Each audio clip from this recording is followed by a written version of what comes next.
Hey, what's going on, man? It's Dennis Haley. I am the author of the playbook, The Art of Dreaming. Um, just want to say a special thank you to Kelly Cole and the Publishing Advantage Group team. Man, they were with me from day one until the time I finished, and still with me to this day. What a blessing to have them be with me and to walk me through this journey and to be a part of this journey. They have been nothing but class acts and they know what they're talking about. And just again, it is a blessing to be a part of this team and for them to guide me down the path to success. So thank you for everything that you have done. I look forward to many more projects with you guys and continue to be a blessing to many. Thank you. What's up, everybody? Welcome to another episode of the Author's Corner. Today, I got a special guest, poet, best-selling author, historian. Should I say Black historian? It don't matter. All of the above. My sister, welcome to the show. How are you? Hey, big bro. I am doing good. How are you? Good, good, good. Tell the people a little bit about yourself before we dive into the conversation. Okay. Well, hello everyone. I'm Yecheilyah. I'm originally from Chicago, South Side. Now down here in Georgia. South Side is the best side for West those who Side. know. I am an author, poet, blogger.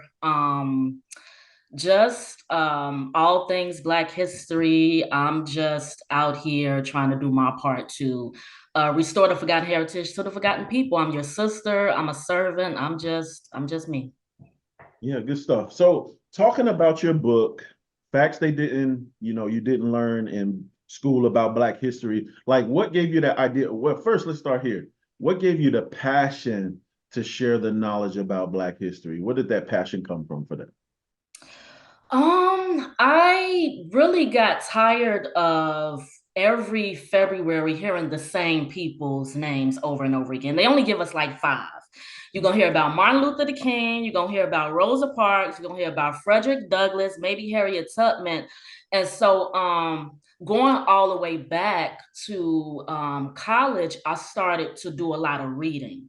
Mhm. And I started to notice that at this big old age, this is basic stuff that I didn't even know in high school. I started to realize that a lot of the stuff that I was learning about Black history, I was learning on my own. Yeah. I didn't learn it in school. So that's where initially it came. And just through the years, I was doing a lot of research about us as a people, a lot of things about our history, just digging into the books. And then eventually I'm like, there are a lot of people who we never hear about. Yeah, What's up with that? for sure, for sure. So like, when did your journey start online for sharing it? Because like I said, I always comment on your TikToks. Like, man, they're just so inspirational and so knowledgeable. Like, I learned so much stuff from your TikTok. So when did your journey start for sharing it online? I started sharing it online actually back in 2015 because I started a blog. I was coming out with a book and I was like, I want to start a blog to promote my book, but it turned into something completely different that has nothing to do with the book that I started out with. And in 2015, I wanted to do a series for Black History Month. Yeah. Again, highlighting people we don't usually hear about.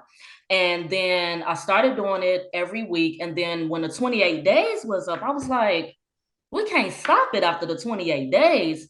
So I started a blog series called Black History Fun Fact Friday. And every Friday, I would post an article of a Black history fact that is little known. And I did that for like 6 years. Wow. And that became the inspiration for the book. And so, like, as you know, because I think you've been following me on TikTok long enough, I started off doing a lot of poetry on TikTok, Yeah. but it wasn't really until I started sharing the Black history stuff Yeah. that it really took off. So I was looking at the articles and I was like, you know what, let me take some of these articles and turn it into videos.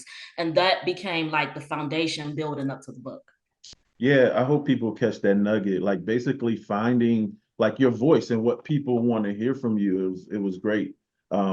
So what happened? Like, you just shared one or two videos and then you notice like your traction picking up and you was like, I need to stick with this, or what? Yes. So the first it is kind of like by accident too, because it wasn't intentional.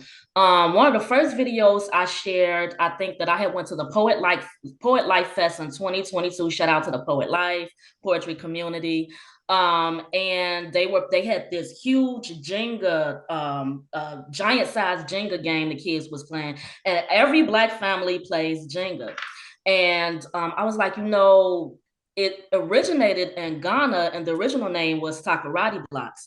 So I shared that on TikTok, and that's the first video that got over 1,000 views. So then I was like, let me put something else out there. And I did the Martin Luther King video. Yeah. So I posted that on TikTok and on Instagram. And that video really showed me the things that people are hungry for, the things that kind of like, this is my area. This is where I can further educate. So I'm like, okay, so I see that's doing good. And then I just built on it. I just kept going. And so yeah, I saw, like I said, I just saw it. Next thing I know, like bam, you just hitting us in the head. And they were powerful. Like the one that sticks out to me, your video about Emmett Till. Like it's so much about that story I had no clue about. yes, yes. And today is actually the day that he was murdered, August 28th. Today is the day. Today is the day. Wow. Today, a lot of things happened today, and I have posted on my page. I don't know if it's intentional. I don't really believe in coincidences, but a lot of stuff happened on August 28th. We have the March on Washington and the Martin Luther King I Have a Dream speech from today. We have Emmett Till died today, August 28th. We have the slavery abolished in the UK, August 28th. A lot of stuff happened today. And so like, that's the thing too, is that like, this book is not just about introducing things we didn't know. It's also taking things we thought we knew and sort of pulling up the skirt and uncovering the things that, hey, wait a minute, I didn't know. Because like you said, it's a lot to the Emmett Till, story that we really don't know about. I'm still getting questions about it. Wow. So man, it's amazing that I'm interviewing you on the history of the March on Washington, Yep. Luther King speech, and the day Emmett Till passed. Yep. No, unbelievable. Yeah, like you said, it's not a coincidence that we're having this conversation. Yep. So what has been the biggest like viral video you've had on TikTok far as the Black history? Like which one has done the best? The one that's done the best. Okay, so the videos perform differently on different platforms. Right. So on Instagram, the one I did on the Black inventors has done the best.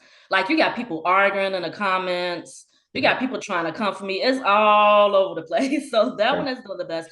But on TikTok, the best one was, I think, the one I did on the Clotilda. For those of you who haven't seen it, back in 2023, we visited the site of the Clotilda, one of the last remaining slave ships to bring Black people into America through Mobile, Alabama. Wow. And for a long time, the descendants still live there. Like the people who are related to the people who was on the ship still live there. And for a while, like they passed those stories down, but nobody believed them. So you have people, grandmas and grandpas and uncles and aunts passing the story down about, yeah, they came together because Timothy Meyer tried to do it on the low because it was illegal at the time. The slave trade had been outlawed. And he was like, I bet you I can bring some Africans here and I ain't gonna get caught. And they sunk the ship and stuff. So long story short, people didn't believe them. But then in 2019, it came out that they had found remnants of the Clotilda slave ship buried under the water, which proved that these people weren't lying about their story. Wow. So no, why didn't anybody believe them? The same reason people don't believe us when we talk about a lot of the achievements that we've done, and then also Alabama and Mississippi are those states that's like, they was like super duper racist back in the day. Yeah. And it's not a lot of resources there too. So the school systems there, they wasn't teaching about the Clotilda. And even to this day, I don't know, people they don't believe the people when they said like this really happened. And then you have a lot of people who don't believe that we were brought here on slave ships too. So Wait a minute, pause. So there's actual people who don't believe we were brought here on slave ships. How do they think we got here? yeah, so there's a controversy of us already being here. And there is no denying that Black people have been all over the earth, all over the world. The thing, though, is that the slave trade did happen. The transatlantic slave trade didn't happen. And so I think the hiccup is no one is saying that Black people were not in America before 1619, but 1619, actually in August in Jamestown, Virginia, is when we were brought here specifically to begin the transatlantic slave trade. So there's it's a whole big argument about that. And that's another reason why the Clotilda video is one of the biggest ones on TikTok, because you got a lot of people coming for me because they like, well, we was already here and we didn't come over here. And they can't, because that's the thing too, is that people keep saying like, ain't no slave ships. How come they ain't got it in the museums and stuff like that? And then that's why the Clotilda and the finding of that was so significant, because here is remnants proof of a slave ship. So where did the pictures come from, like of the inside of the slave ships and all that stuff, if there's people arguing that? Yes, so there is a organization they call Diving with the Purpose, and some other people whose specific job is to go under the water and find relics and take pictures and find all these. So that's how they ended up finding it, is that they was down there doing their research and doing their thing. And then they have to do the whole archaeological stuff and all of that stuff. And they took pictures of it. The only thing is you can't move it, because then that's another big thing. Like, should we bring it up to further prove to people? But then it's gonna crumble. It's been under there over 200 years, so Wow. they can't move anything. But they did take video of it. They did take pictures of it. Wow. That's amazing. And people don't believe. Wow. Mm-hmm. Unbelievable. Unbelievable. I do have to put a pause right here because I was jealous of you about something. What? Met somebody that I always wanted to meet, Mr. Eric Monti, Oh yes. creator of Cooley High. I talk about Cooley High every time pretty much that I speak. How was that experience meeting him and getting that history? Yeah, so those experiences is always special because you have a living embodiment of history right there. Yep. And it was amazing because we get to hear now his speech isn't as it used to be, but we get to hear from him, and we get to kind of like just kind of see like the way he talk about Cooley High.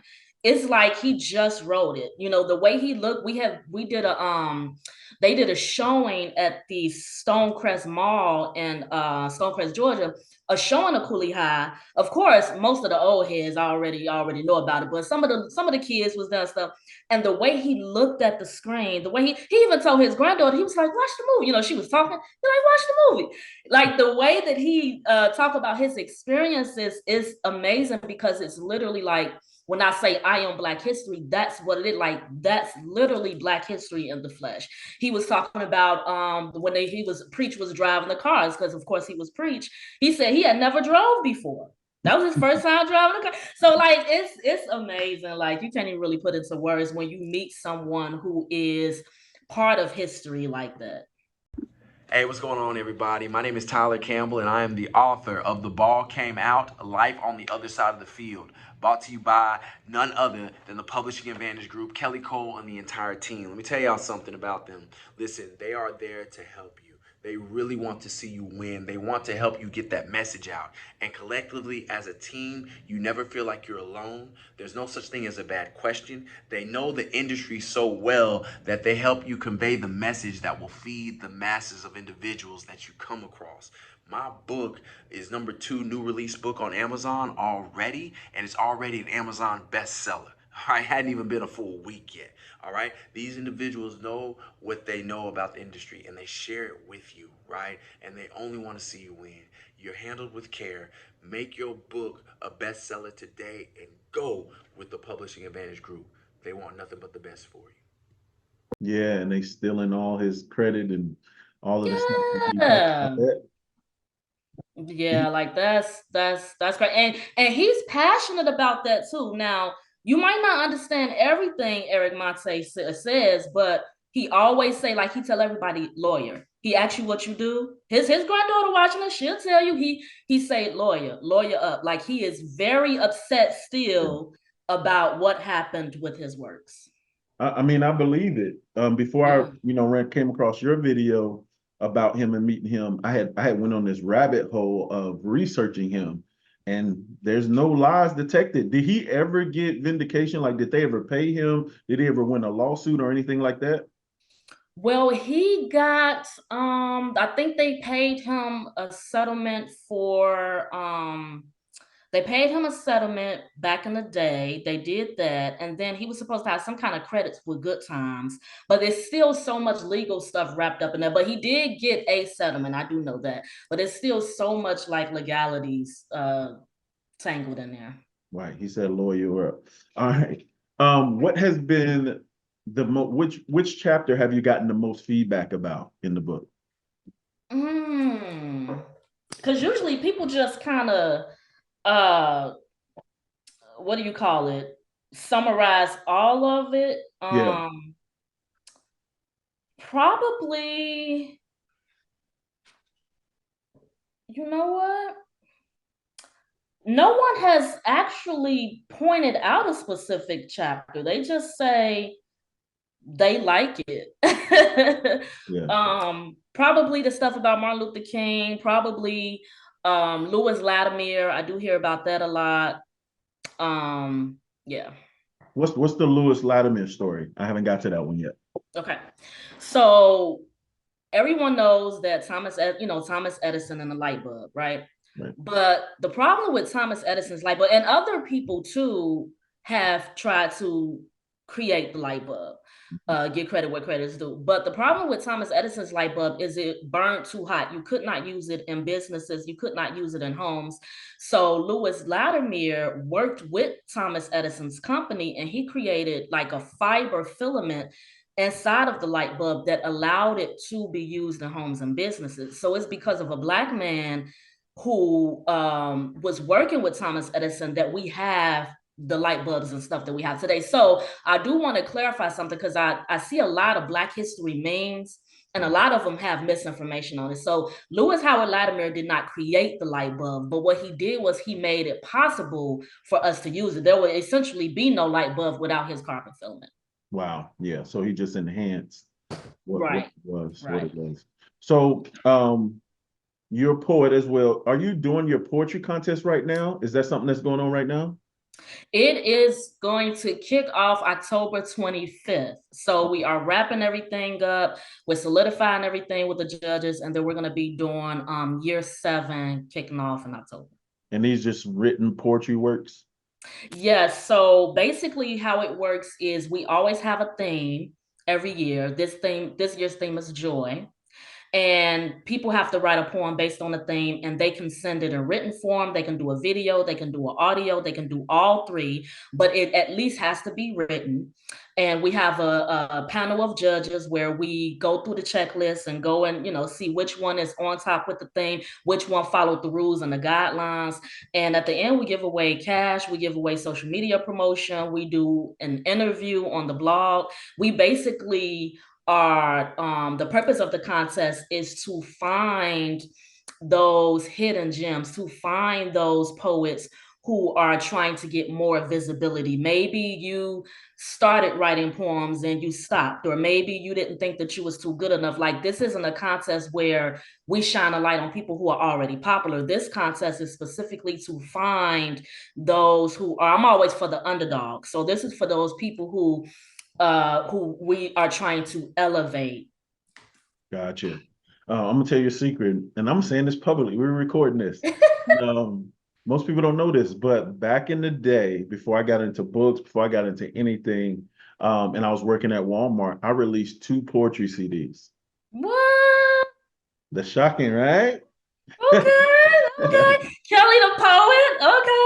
Okay. I haven't written anything since. So that was 20 years ago. But yeah, so that's good. So how do people enter the poetry contest? Well, first they can go to the website. And so when it kicks off, all of the rules and guidelines will be out there. They subscribe to the email list. Entry is free, but you have to subscribe to the list. And once you subscribe to the list, that qualifies as your entry. So if you are already on my list, you just email your poem by the deadline. Dope, dope, dope. Yep. I might do it if I have time. Yeah, you should do it. Get on back there. No, I might. It just depends. Because to write poetry, you got to be in a certain mood and everything. The cool thing about the poetry CDs I did, I produced them as well. So I made Okay. the tracks behind them and the whole nine. But yeah, it was dope. It was cool. But not many people heard them because that was way before you could put your stuff on iTunes and stuff like that. But I mean, but your son, he a rapper and everything. Poetry is rap's mother. So true, true, true. He'll laugh at me if I put my stuff out, but I'm good. So I'm good. All right. What has been your biggest aha moment, like going down the rabbit hole of studying Black history? Like, what's the thing that you'd be like, oh my gosh, like I did not know this. Like, what's been your biggest aha moment? So much. It would probably be something I just recently found out. I'm not gonna say too much because that's my next video. Okay. It's a sad story, but I'm just amazed that I didn't know about it. And I'm in Georgia. So it's the story of a guy named Sam Hose. And long story short, he's accused of killing his employer, they call it, but this is 1899, I'm sure, sharecropping. Yeah. And raping his wife. And they go on this, one of the biggest manhunts in the history of the state of Georgia. Yeah. And the things that they did to that man, I'm just like, why we don't hear about this in Atlanta? So to give you a little peek of it, so W.E.B. Du Bois tells the story of how he was on his way to talk to some people for like a newspaper or something like that. And he stopped in his tracks and he turned around because when he looked into it, they had a storefront where they had Sam House's knuckles for sale. Oh, wow. So I'm reading up on the story and I'm like, I've never heard of him before.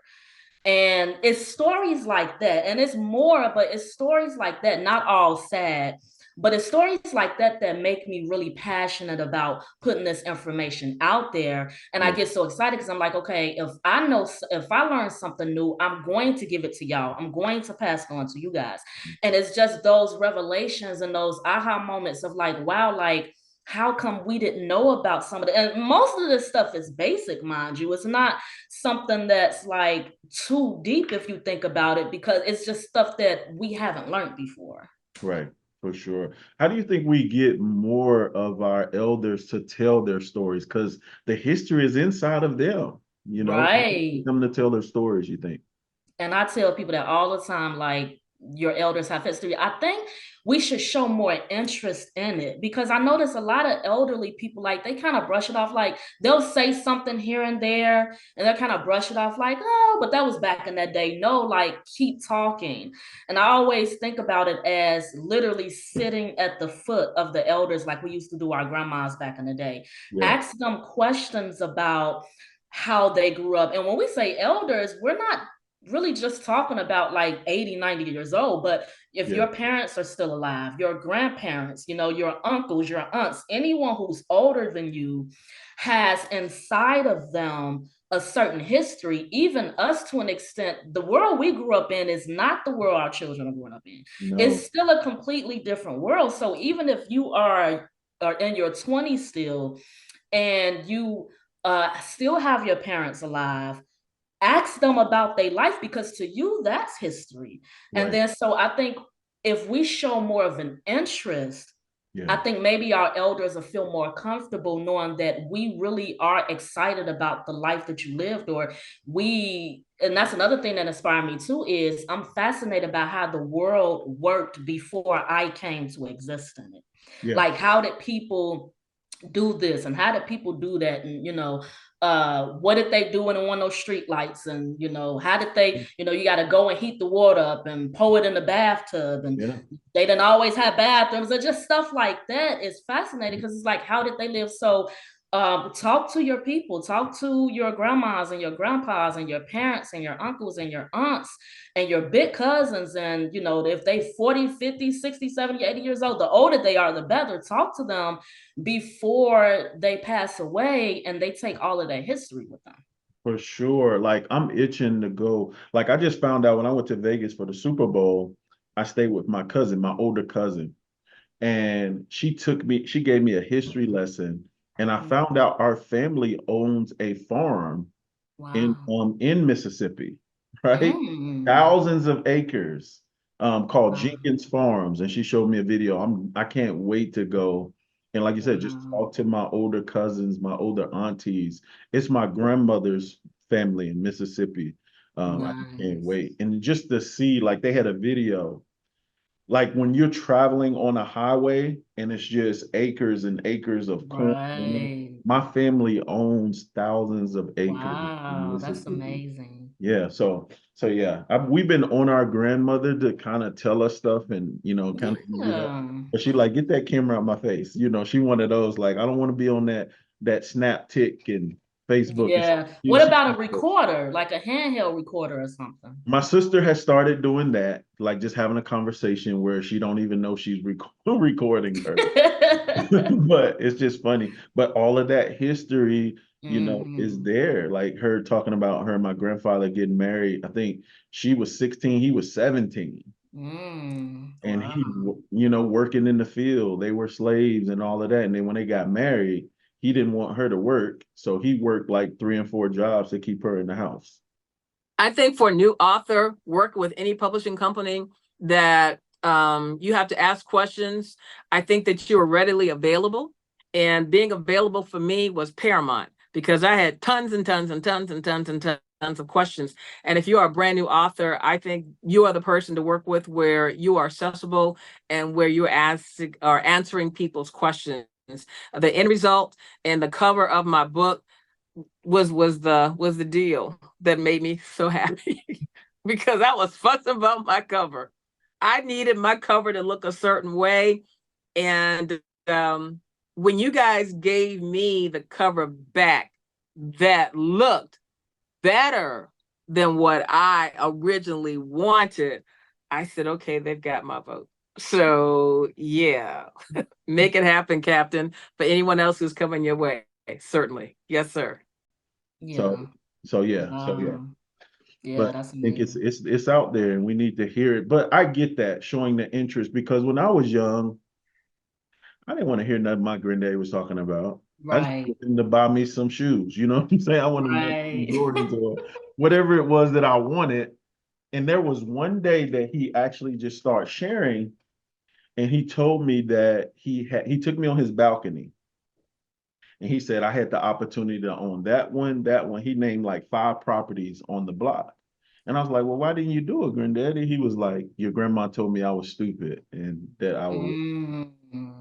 It's more to that story. Exactly, but that's all I got. And that's all I remember Mm. about it. But yeah, so I think it's very, very important that we get those stories and because even me, like you said, me having a son and traveling with my son, like there's so much that's different and so much Right. information that I can give him, but he don't have interest in it. So I'm not willingly just giving it because you don't even want to hear it. Right. As the verse Right. says, I'm not casting my pearls before swine. Exactly. I Yeah. posted on my story, like sometimes tour can be lonely because these young people are speaking a whole different language and They are. talking They about are stuff I don't even care about and have no at all. interest. So I get it. Yeah, it's all about I time. no longer know who all these rappers are. Like I don't I don't know. And don't want to know. And don't want to know. Yeah. Don't want to know. Um, Yeah. so you grew up in Chicago in what period of time? Or your whole life? You were there your whole life? um, because we moved to Milwaukee when I was 10, but pretty much my whole life in Yeah. Chicago. I'm a youngster. Young- I was born in 87. Oh yeah, come on. That's Yeah, why I you say big bro. okay. Okay. Yeah, you're So, young. I'm a 90s kid. For sure. Grew up in the Robert Taylor projects, Okay. and it's an interesting. I put this in a book too. It's a very interesting story about that, and again, feeds into the interest that I have about learning about the social and political environment. Like I know what my world was like, but Yeah. then learning about the outer, see how it helps me to see how it influenced it. So Robert Taylor, he was a Black man, he was an entrepreneur, educated, and he was on a board for the Chicago Housing Authority board. He was a board member, and he was part of the once they gave the go ahead to start funding for the public housing, he was on the board to say, okay, we want it to be built here, here, here, and he wanted it to be an apartment complexes that were in nice neighborhoods, but those nice neighborhoods was all white neighborhoods. So they was like, no, nah, we're not doing that. He ended up quitting, like he ended up resigning, like, no. Then to add kind of a smack in the face, you turn around and you name Robert Taylor after this man, Wow. where you build it on what used to be the State Street slums. Because as Black people, that's what we was dealing with a lot back then. We were migrating. It's funny enough, a lot of us living in Chicago migrated from Mississippi to get away from Jim Crow, and then we end up living in the slums, learning that the North wasn't any better. Right. So the projects was supposed to be the answer to that. And Robert Taylor didn't want them to be built on top of where the slums is at. Like, it doesn't make any sense. They did it anyway, and then they named that place after him.